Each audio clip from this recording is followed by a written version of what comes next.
Loud? Okay, we're going to be in Daniel chapter 5.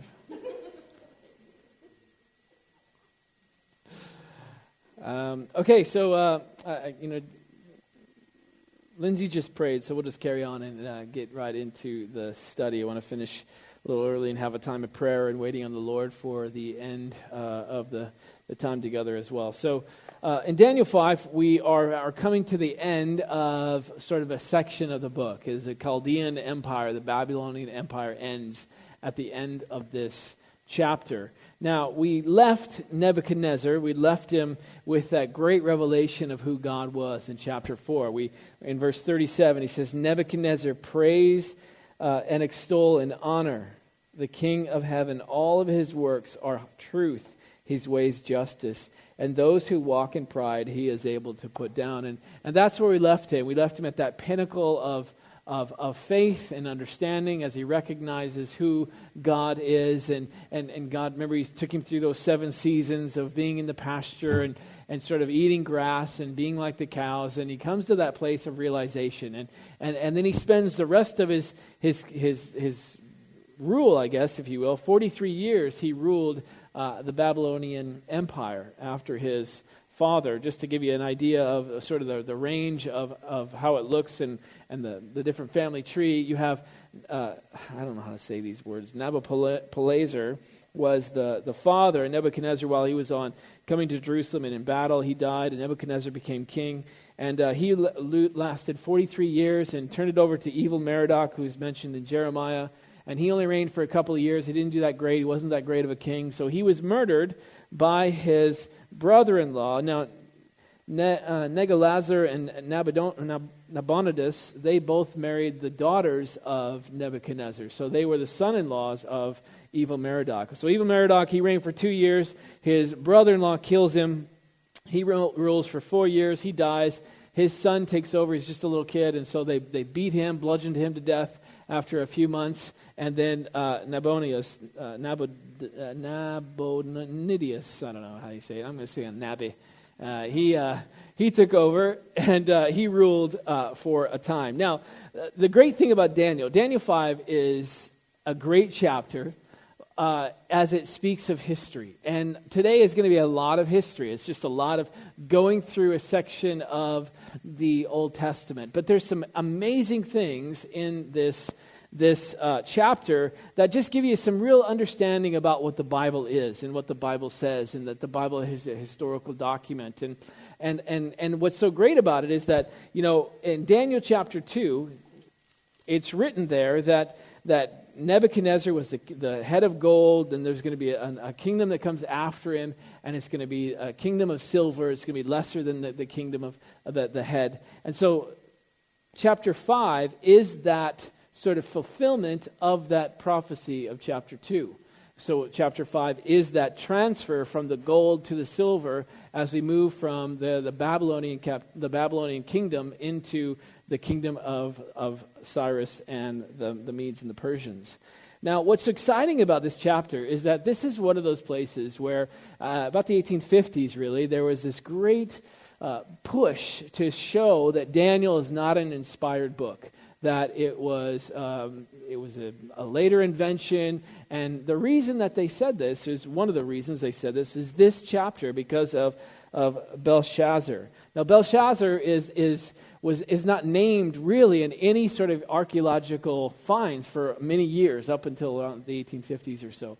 And so they're always saying, like, this guy, he's not even ruling. There's no monuments, there's no names, there's no archaeological discoveries anywhere that say this guy's name. Now, we all know that Nabi was actually the last king of Babylon. He got beat by Cyrus, he ran off, Babylon got taken. He actually lived, he didn't die, he wasn't killed on the night of Babylonians' fall. So we know that Daniel chapter 5 is not true, therefore Daniel's not true, therefore the Bible's not true, therefore we can throw it all out. And that was this big push. In fact, they were saying this is the chapter that was ending that. That's what one guy was talking about. Until, of course, if you've been with us on to the British Museum, you have seen some stuff. And this is one of the cylinders that was dug up in this temple of Sin in Ur. And it starts, this guy, Nabonidus, king of Babylon, caretaker of that person and that person, worshiper of the great God's eye. Now, the rest of that, it says a lot more stuff, but it's not really that interesting. It's just talking about his God and stuff. But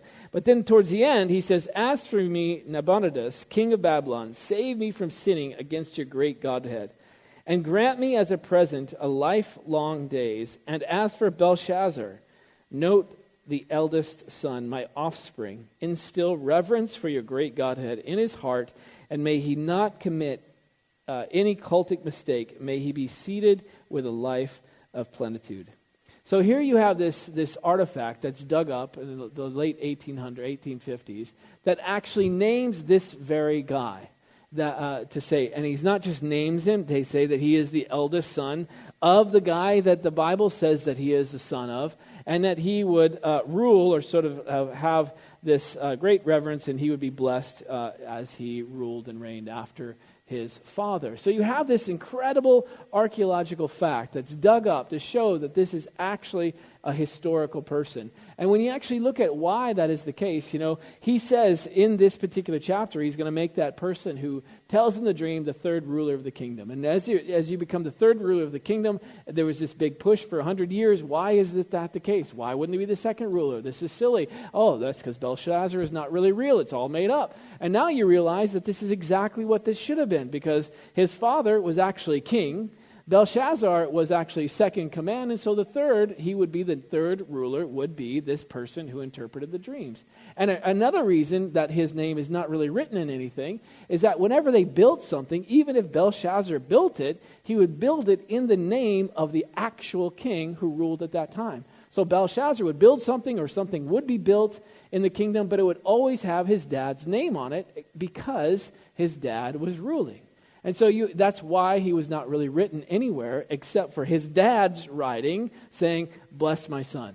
And so you have this incredible picture that this is exactly what should be the case. When we put all these things together, it's exactly what the Bible says it should be. The third ruler of the kingdom. His name's not written anywhere. And it's just an amazing picture of God's sort of rule over this whole the whole of the scriptures. Now, the next thing that we can look at when we finish this chapter and looking at the next chapter is Darius the Mede. He's not written anywhere, therefore he's not true, and so on and so forth, and these kinds of things that people constantly are trying to bring out, saying that it's not true. But what's exciting about that, whenever those objections are raised, all we have to do is sort of just take a little grain of salt, pinch of salt, and just wait for the next rock to be turned over, like the one that Pilate's name was on, like the cylinder that was found, like the Cyrus cylinder that we'll look at, I'm sure. You have all of these things being dug up all over the world, or all over the Middle East, that gives such credence to the Bible. Just because there's nothing that says it doesn't actually mean it was never really there. We're talking thousands of years ago. And so it's an amazing thing that we have such archaeological evidence. When you take the Book of Mormon, for instance, written in the 1800s, there is no evidence at all for any of it. What it says, this battle, this place, these people, there's no evidence anywhere for that kind of thing. And yet here we are, thousands and thousands of years ago, we have this incredible proof. And so here is one of them. The next tour of the British Museum, we can go down and look at these different cylinders down there to actually see them for ourselves, that they are legitimate and real. I think this year we might actually see if we can go down there again. But anyway, so we've come to the end of Nebuchadnezzar's rule. And in verse 37, Nebuchadnezzar says, all of whose works are truth, his ways justice, and those who walk in pride, he is able to put down. Now, he wrote this. Remember, he wrote this. He wanted everyone to know. He says, this is what I've seen. This is my experience. This is what I've been revealed to by God. This is what I believe. And so this is written down for all the nation to know. And it was written down for his sons or his, grandsons or whatever these guys were related to him. They would know these things. It's only 20 years at this time when Belshazzar comes to, this story is taking place. It's only 20 years really from the time that Nebuchadnezzar died. So it wasn't that long ago. In fact, Daniel actually says that that Belshazzar knew this. He knew this story. He knew what took place at this time. But for some reason, he stuck his fingers up to God and said, I'm going to do precisely what I want to do. And there's so much to learn on just those things about the history. as we look at that. In Daniel 2, it says, you are the head of gold, the next kingdom is going to come. Nebuchadnezzar says, I'm going to build a golden statue. I'm going to say this isn't going to take place. I'm going to rule forever. God knocks that down, and here we have the actual account of that very thing taking place, which brings us to where we are today. Because where we are today is that we are seeing the very things the Bible speaks about that's taking place at the end of days. Now, we are looking at history in chapter 5. As we get later on in the book of Daniel, we're going to see prophecy again, and then we're going to see history. So we have this mixture of this prophecy of the future, and then we're going to look at chapter 10 and 11, and it's all this history of everything that's actually taken place. Because soon we're going to be in Revelation on Sunday morning, and that is still future, most of it. And so as we look at that and say, wow, this is what's going to take place, we can know, because of what God has said was going to take place, that then did take place, that what is coming is actually true. That throughout the Old Testament, throughout the Bible, there is this picture of God that he is going to bring judgment on the world. And here's another place that we find that very thing, that God promised it, God delivers it. And verse 1, Belshazzar, the king, made a great feast for 1,000 of his lords and drank wine in the presence of the 1,000. And while he tasted the wine, Belshazzar gave the command to bring the gold and silver vessels which his father Nebuchadnezzar had taken from the temple, which had been in Jerusalem, that the king and his lords, his wives and his concubines might drink from them.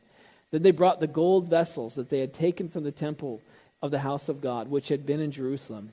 And the king and his lords, his wives and his concubines, drank from them. They drank wine and praised the gods of gold and silver, bronze, iron, wood, and stone. So the situation is, as I said, historically, is that Cyrus and the Persians and the Medes, they had already risen up and they had already taken a lot of the land. They had already beaten Nabonidus. They had already beaten him in battle. And he had run and he was hiding off in somewhere. He didn't go to Babylon because he could see what was going to take place. And so he had left Babylon to be protected by Belshazzar. But Belshazzar, instead of being afraid and shaking in his boots, he's like, this is Babylon. Don't you understand? There's nothing going to happen here. The Euphrates River ran through the center of Babylon. We didn't have to worry about water. We have 20 years of provisions stored up, they said. That's what Herodias said, that they had 20 years of provisions to withstand any siege that would come. They would be able to beat it because of the provisions that they had. They had water without fail. Their walls, according to Herodias, which most people think that it was a little bit exaggerated, the walls were 300 feet tall. Probably not. 450 feet where the towers that were looking down. You're talking 45 stories. I don't really think that's the case, but that's what he was saying, the impressiveness of the walls. The Ishtar Gate that's been rebuilt is at least 40 feet tall. So you have some very good pictures of the fact that most people think that there's an outer wall and then there was another 2 walls to get through Babylon in order to get to the heart of the city to take it over. So he is sitting in the middle of this with the walls at least 7 meters, which is about the back wall up to the second row here. That's probably 7 meters there. That's how thick the wall is. Some actually think that Herodias said it was like 250 feet thick, so it's a bit thick. But the reality is that it was impregnable, and that's what he was trying to say. And while he's there, him and his 1,000 lords, while this army is right outside the walls, they've already beaten the army of the Babylonians on the field. There's nothing going to happen here. And because there's nothing going to happen here, we are going to party like it's 1999. That's what they're going to do. They are going to go out and they are going to have this huge party. And as they take this party, what happens? In verse 2, while he tasted the wine, he begins to drink and party and get drunk. And as he does that, he thinks and says, hey, you know what? Let's take these golden vessels that my father, his grandfather, but my father sort of dedicated or put in this prime location, and let's bring them out. And it's amazing to see this whole idea of what's happening here, that he was actually just sort of saying that God of Israel is nothing. The God of Israel is not somebody we have to worry about, and we're going to just do whatever we want. In fact, this is what Nebuchadnezzar says. This God is the one we're going to serve, the God of Israel. But he says, you know what, let's praise the God of gold and silver, bronze, iron, wood, and stone. And so he looks around, begins to worship the creation instead of the Creator, as we know it, Romans says.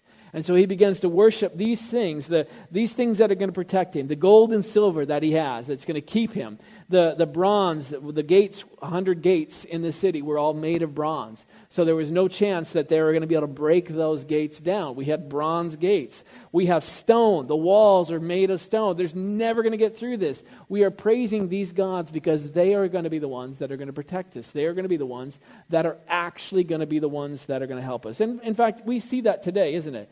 You're praying to God. What's He going to do? You know, how is a God going to help you? There's no idol. There's nothing. He doesn't do anything. We need to go to doctors. You need to get money. You need to do this. This is where we got to keep this area here. That's kind of what He's looking at.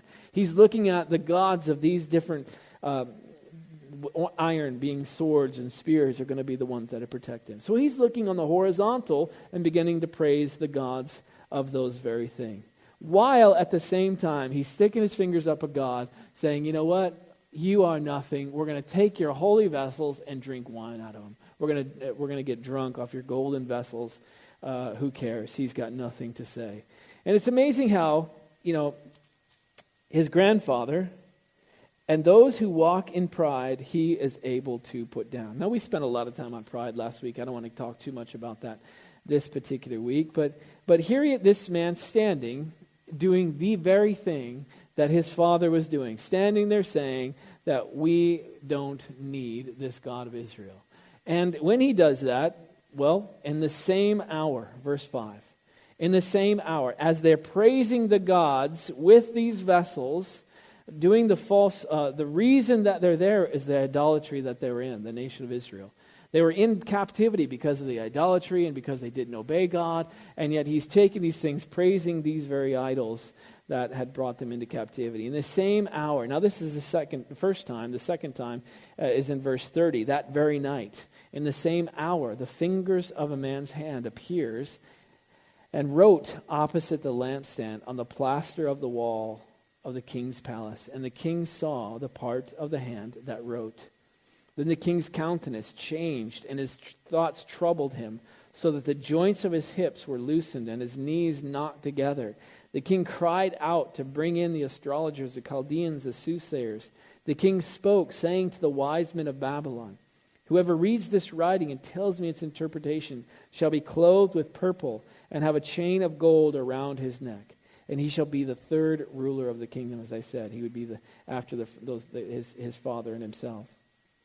Now all the king's wise men came, but they could not read the writing or make known to the king its interpretation. Then King Belshazzar was greatly troubled. His countenance was changed, and his lords were astonished. And so he brings these guys in. Now, again, we're not exactly sure how these things were written, and some speculate that this was written in Hebrew, and that's why they couldn't actually translate it. They didn't know what he was actually saying. Now, it doesn't say that, what it was written in. We're not really sure, but that's one of the ideas. Another idea of why he brought out the Jewish vessels was the fact that he was looking at the fact that 70 years had taken place, and he had looked at somehow saying that because the 70 years have taken place and there's not been this guy Cyrus, he's not come in, he's not brought the nation back into the plan, their God is dead. And so we're drinking out of these vessels to show that their God is dead. At that very time, could you imagine that? I mean, when you think about that, you're even just sitting here and all of a sudden right there, a hand appears out of nowhere and starts writing on the wall.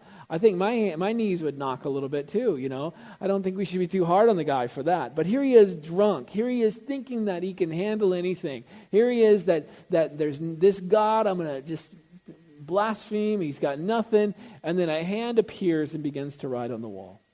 He cries out. The astrologers, the Chaldeans, they come in to tell him these things.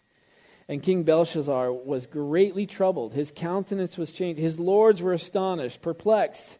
What is going on? The queen, verse 10, because of the words of the king and his lords, came to the banqueting hall. So she wasn't there, but she could probably hear the commotion, and the palace was going crazy, what was happening. The queen, probably not his wife, because it actually says the king and his lords, his wives and concubines. So probably not his wife, but probably the queen mother, his mother, who is the daughter of Nebuchadnezzar. That was the one who came in. So she had a much more intimate relationship, I'm sure, with the knowledge of Daniel than he did. She comes in and says, "O king, live forever. Do not let your thoughts trouble you, nor let your countenance change. There is a man in your kingdom in whom is the Spirit of the Holy God." Now, I love this description of Daniel as I read through it. This is him after 40 years. The guy has been ripped from his family. His city has been destroyed. And yet, he has been placed in this temptation, It's one thing if he would have been brought to be a slave in the field, not much power, not much authority. You work the field, you go home, you sleep. You work the field, you go home and sleep. You get beaten a few times in between while that happens. That's your life. But that's not Daniel. Daniel has been ripped from his family, brought into a position of incredible power, and yet after 40 years or thereabouts, he is still known as this man. Maybe 60 years if he was 20 years on. So it could be, 60 years. There is a man in your kingdom in whom is the Spirit of the Holy God. He is still known with all of that, at his fingertips. All of the possibility of getting into this sin or letting go in this area of his life. But 60 years, 50, 60 years, he's lived his life with God. And he's lived his life serving God so that now at the end, he still has the testimony that is needed to go forth and to do this work as an older man ready for the work that God has for him. I love that. To think that, I hope that by the end of my days, that I would still have that testimony, that people would say, this is the man who has the Spirit of the Holy God. That would be an incredible testimony to have. And I say that because there's a lot of people who don't make it that far, do they? They go for a season, a time, and then they fall away, or they get taken up into something else, not Daniel. So at the end, there is a man in your kingdom in whom is the Spirit of the Holy God. And in the days of your father, light and understanding and wisdom. This guy brought light to the nation. He brought understanding for what they should do, wisdom on how they should live. But I love that. He brought light into the kingdom, into the darkness. They were serving all kinds of foreign gods, but Daniel comes in and brings light into that situation.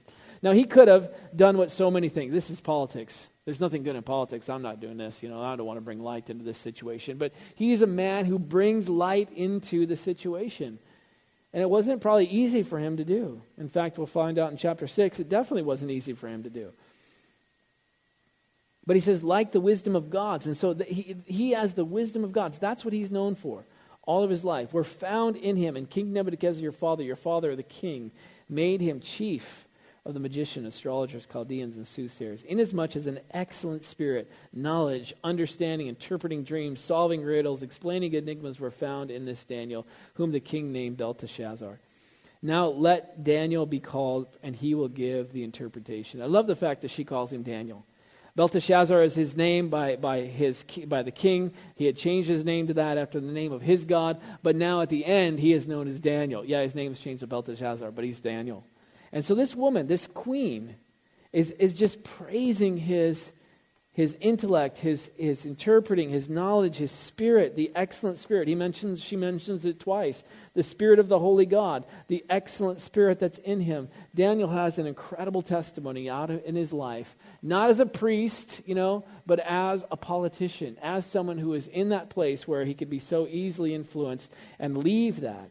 He stays all of his life. Man, what a great testimony. Then Daniel was brought before the king. The king spoke and said to Daniel, "Are you that Daniel, who is one of the captives from Judah, whom my father the king brought from Judah?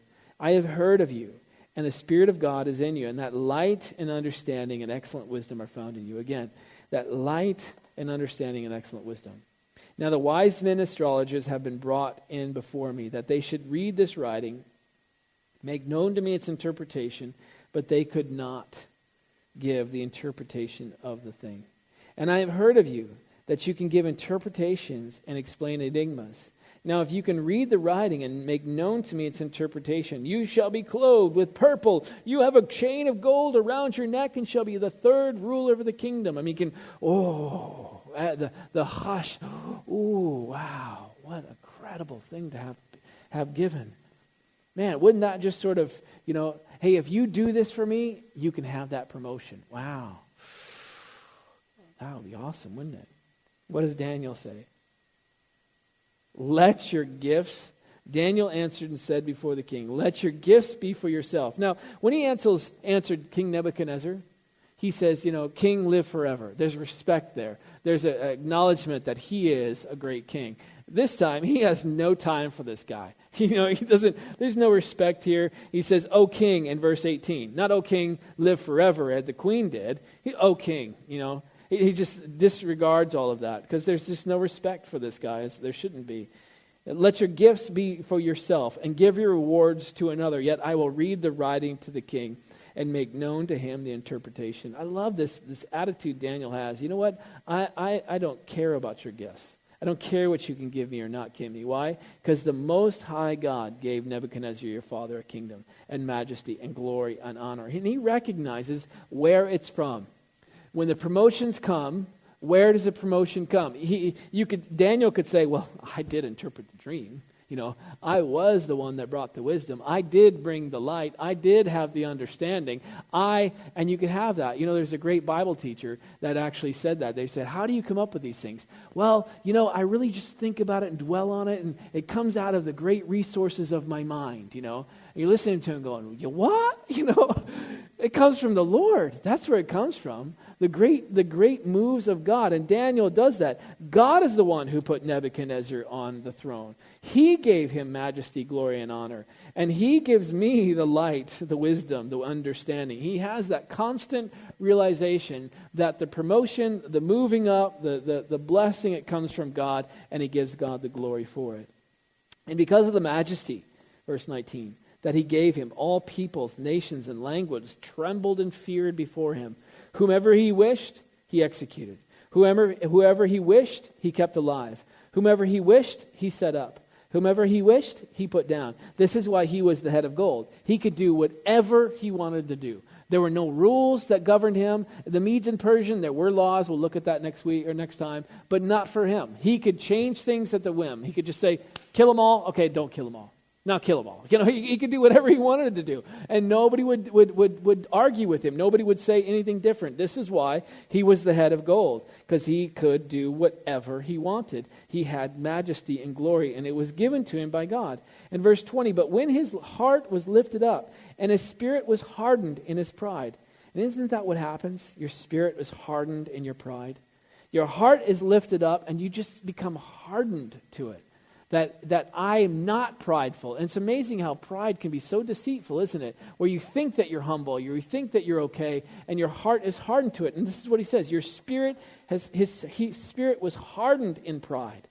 He was disposed from his kingly throne, and they took his glory from him. Then he was driven from the sons of men. His heart was made like the beast. His dwelling was with the wild donkeys. They fed him with the grass like oxen, and his body was wet with the dew of heaven, till he knew that the Most High God rules in the kingdom of men and appoints over it whomever he chosen. Until that time, until he realized that.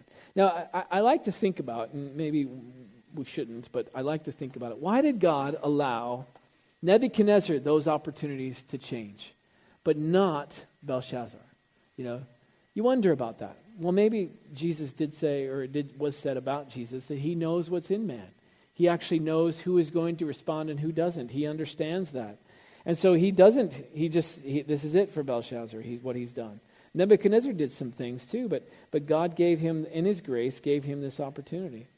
But he was driven to the grass, to the wild donkeys out there, the dew of heaven falling upon him, until he realized who truly rules in the kingdom of men and appoints over it whomever he wants. But you, his son Belshazzar, have not humbled your heart, although you knew this. And this is the part. He knew all this, as I said. He knew what happened to Nebuchadnezzar.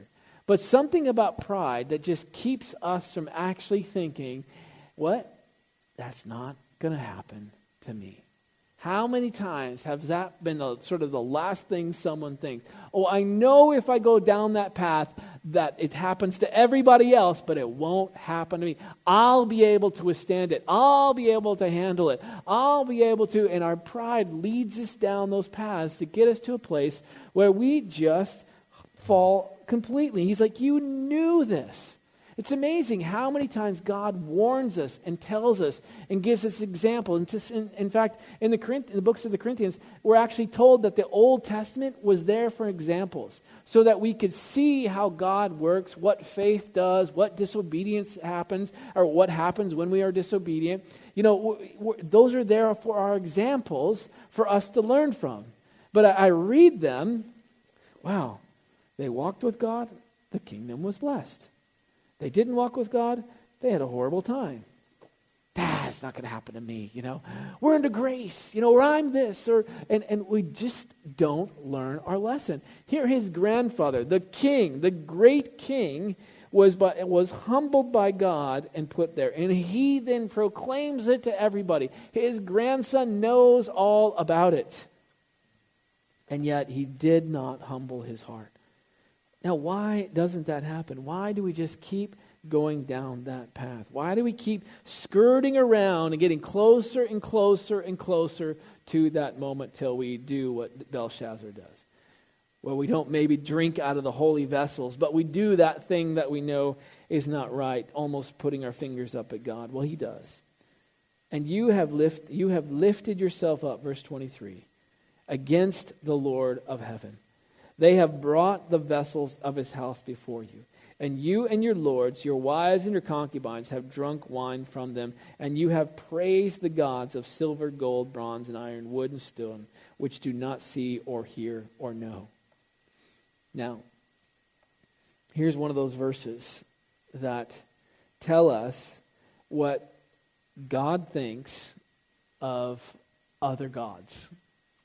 Here these guys are worshiping the gods of these things. They're not worshiping gold. They're worshiping the God of gold. The foreign gods, other gods, whatever religion you want to say. He says that they do not see or hear or know. And it's not just these. In Isaiah, it's spoken about constantly, isn't it? This idea of let them tell you the truth. Let them tell you the future. Go to them. See what happens. You know, they can't tell you anything. They don't see. In fact, you cut down a tree, you carve it all up, you decorate it nicely, and then you've got to carry that thing around instead of it carrying you around. He's like, I'm the one who carried you. You got to carry that wooden idol or that golden idol. You got to put it on your shoulder, and you've got to carry it. It can't move. It can't see. It can't hear. God, all through the Bible, speaks what he says about these other gods, that they are nothing. They can't see, they can't hear, they can't know, they can't help. Because why? And it's the God who holds your breath in his hand and owns all your ways you have not glorified. Those two things, the God who holds your breath. When we believe that verse, that truly it is God who holds my breath and it is God who owns my ways, boy, doesn't that bring, hopefully, some fear into your life or peace into your life, depending where you stand. If you're standing with God, then that should bring some real peace in my life, that God is holding my breath, and he is the one that's going to keep me until it's time to go be with him.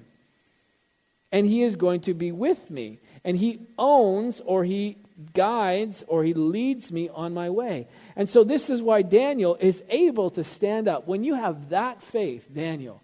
Now, again, I love these Old Testament guys because it's really good to remember, and I know we all know this, is that the Spirit of God did not inhabit Daniel. He did not have the Holy Spirit in him. The Spirit came upon him at certain times to prophesy, but he did not have the relationship that you and I have with the Holy Spirit today. Now, I think that's an incredible thought, because here's Daniel on his own, if you will, out of his integrity, out of the will that he had been given. He stands up for God, and he believes this. You know, faith, everybody says that it's a gift, it's a move of the Spirit, and it is. But this is someone who did not have the Spirit in the same way as you and I, and yet he was able to have that kind of faith. I think that speaks to me that I can have faith. The only reason I don't have faith is because I don't have faith. You know, I love the mighty men of God. One guy stands in some lentils and fights off an entire army. The Spirit of God was not in him, okay? I have the Spirit of God within me, and I'm afraid of talking to that one person because they might not like me, you know. He's standing there with a sword going, you know what, that entire army, I got God. Let's take them, you know. I mean, these guys were incredible people who had faith. And you and I can have this faith when we believe this, that God holds our breath and that God is the one that is going to say when and where, and he guides our way. And when we realize and when we truly believe that all things work together for good, not just a verse we quote, not just we tell someone, but when we actually believe that, then we can suddenly say, you know what? I didn't like the way the day went today, but somehow God is going to work that out for my good.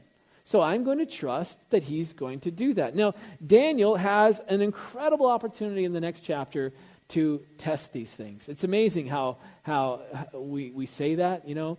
God holds my breath and owns all my way. Really? Okay, go into the lion's den and prove it. And he does, you know. And I love that he has that faith and he trusts it and God is faithful to him. And when we come to that place where God does guide me, he does lead me, he is with me, when we hold to that, then we can stand before kings like Daniel does and say, you know what, oh king, you have dishonored God, your kingdom has been weighed and found wanting, and you're dead. Keep your rewards. Because he knows who truly gives promotion, who truly gives him all that he needs. He trusts in God. Then the fingers of the hand were sent from him, verse 24, and this writing was written. And this is the inscription that was written, Mene, Mene, Tekel, Upharsin. This is the interpretation of each. Mene, God has numbered your kingdom and finished it. Mene means numbered. And so God has numbered your kingdom and finished it. Tekel means weighed. You have been weighed in the balance and found wanting. Peres, your kingdom has been divided. That means divided. Given to the Medes and the Persians. What's going to happen? Well, promotion comes to the Lord. You would think that if you told a king that, he may not like that too much. But this guy's drunk. I don't know. He thinks, I don't know why he does it, but he says, you know what? Then Belshazzar gave the command. They clothed Daniel with purple, put a chain of gold around his neck, made a proclamation concerning him that he should be the third ruler of the kingdom. That very night, Belshazzar, king of the Chaldeans, was slain. And Darius the Mede received the kingdom, being 62 years old. So Belshazzar is told that very night. What would have happened if he humbled himself? What would have happened if he would have said, got on his knees and cried out? We don't know, because he didn't. He went on. You can imagine, it seems like they went on back to their party and drinking out of their vessels, doing their thing. Oh, we understand what that says. Okay, let's just go out and party again, you know. And there's this sense that we're not going to face the reality of what's going to take place that very night. Belshazzar, king of the Chaldeans, was slain. You know, Dave and I were talking today just about how many times we don't really see, we don't even understand all that God does in our life, how he protects us from things. We don't even know all that God does. You know, and yesterday I was talking about Dunkirk and all that and how God protected the nation and saved 300,000 people. And it's just amazing how we don't even recognize that. But here, you wonder, here's Daniel standing up. Now, in the next kingdom, when Darius comes, Daniel is placed in charge again. And he hasn't been in charge for 20 years. He hasn't been in a ruling position for the last 20 years. All of a sudden, the night before the next kingdom comes, Daniel's placed back in that position. And often, I guess historians think that one of the reasons that he was placed in the next kingdom in such a high place is because that he prophesied about the overtaking of the Syrian army that was going to come. And so because he did that, because of that very night, he had this reward, and he had a chain of gold. He ruled for one night, but he was in a position, in a public place, that perhaps it's that very thing that allowed him to be in the next kingdom. And it's amazing how God leads one thing on to the next and one thing on to the next when we follow him. When we keep that testimony that he has. That he has the Spirit of the living God. He brings light, he brings understanding, he brings wisdom. Now, that very night, Belshazzar, king of the Chaldeans, was slain. Darius the Mede received the kingdom being about 62 years old. Let's see if I brought those pieces of paper. I don't know if I did.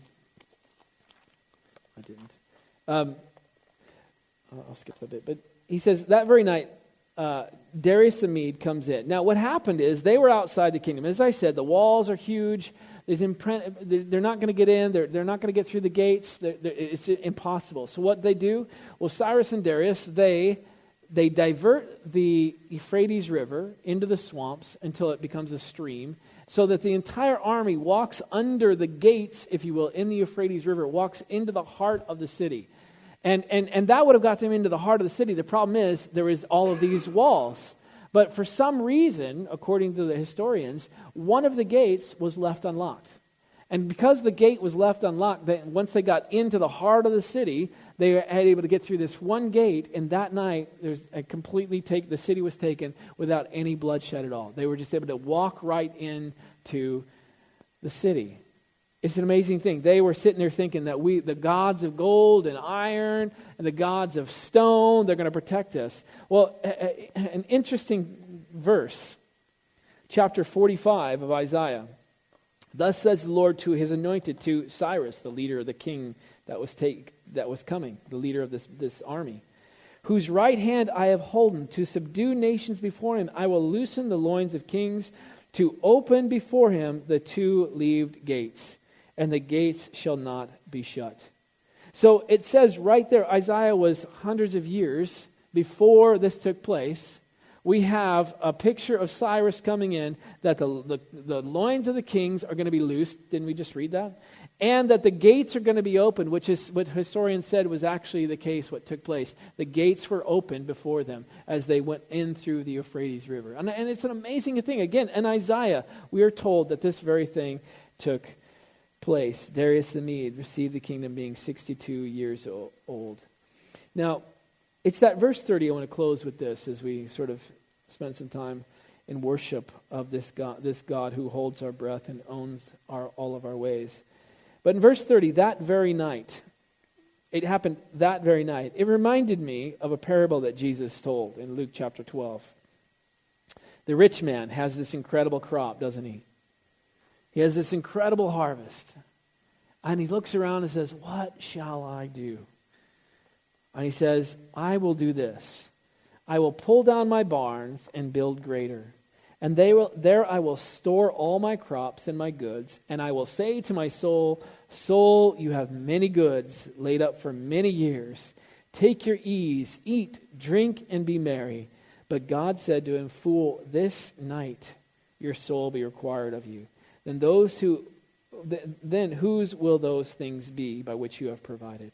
So is he who lays up treasure for himself and is not rich towards God. I mean, this parable sort of mirrors this story so much. Here you have Belshazzar thinking he's got all the gold, all the silver, 1,000 of his lords, partying the night away, thinking that nothing's going to happen, and the very same thing took place. And he says, so is he who lays up treasure for himself and is not rich towards God. You know, I don't believe this is saying that wealth is wrong, but I believe that what this is saying is that when our heart is set on wealth, our heart is set on ease of life, I can't wait to retire and kick back and just party my life away. Enjoy, go, do, live my selfish life. That's what I'm looking for. He says, but you're not rich toward God. That is what's important. Daniel, all of these years, 70, 60, 70, 80 years old, nobody really knows exactly how old he is by this time, probably in his 60s. And at his time, he has the testimony that's necessary. He's living his life for God until to the next kingdom, and he continues to live out that life. Because why? Well, it wasn't that Daniel was poor. He wasn't. But that he was rich towards God. His focus was like, I am going to set my mind on things above. I'm going to live my life for God and let him worry about all these other things. He is the one. In fact, it says, the very next verse, it says, do not worry about what you're going to put on. Trust in the Lord and serve him, and he will provide for you. Daniel is this thing. If anybody should have been killed that night in this culture, Daniel was the one. He disrespected the king. He didn't tell him what he wanted to hear. He should have been the one that killed. And yet, who was killed? The king was killed. And Daniel was saved and became a ruler in the next kingdom. Why? Because God holds your breath in his hands and owns all your ways. So, Lord, we thank you that we can glorify you. I thank you each and